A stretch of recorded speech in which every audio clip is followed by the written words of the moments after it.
मैं मानता हूं कि ये विषय उन्होंने उठाया है, इस पर एक चर्चा होनी चाहिए। किसी को घबराने की जरूरत नहीं है। जांच के आदेश बिना तथ्यों के कभी कोई भी न्यायालय के द्वारा नहीं दिए जाएंगे। किसी एक व्यक्ति के कहने से नहीं होता ये। जनसंख्या नियंत्रण चिंता का विषय है। एक व्यक्ति को 3 बच्चे कम से कम करने चाहिए।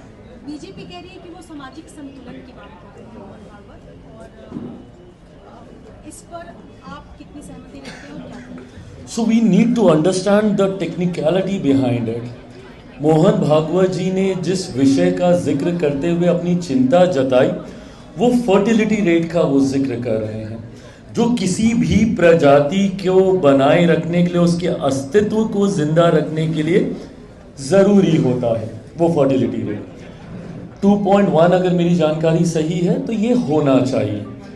पर आज की तारीख में वो 2.1 से गिरकर 1.91 के आसपास वो आया है।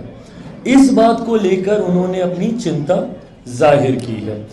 जब ये फर्टिलिटी रेट इससे कहीं ज़्यादा था तब भी ये चिंता देश ने जाहिर की थी, और उस वक्त जनसंख्या नियंत्रण किस तरीके से किया जाए इसको लेकर भी चर्चा हुई। हम दो हमारे दो, ये तमाम बातों को लेकर उस वक्त भी चर्चा हुई। मैं मानता हूं कि ये विषय उन्होंने उठाया है, इस पर एक चर्चा होनी चाहिए। ये चिंता का विषय है। जिस तरीके से आंकड़े बता रहे हैं, मुझे लगता है इस पर एक गहन चिंतन मंथन के बाद निष्कर्ष निकाला जाना चाहिए, क्योंकि ये चिंता का विषय है आज की तारीख। चिराग जी, पूरे देश में देखा जा रहा है अजमेर शरीफ को या संभल हर जगह जो मस्जिद के नीचे जो बातें कही जा रही, प्यायल डाला जा रहा है, उस पर चिराग पासवान क्या कहते हैं? अजमेर शरीफ के बारे में कह दिया कि वहाँ पर शिव मंदिर है। देखिए, जहाँ जहाँ से ये जानकारी आ रही है, आदेश उसी आधार पर ये दिए गए हैं जहाँ पे तथ्य सामने आते हैं।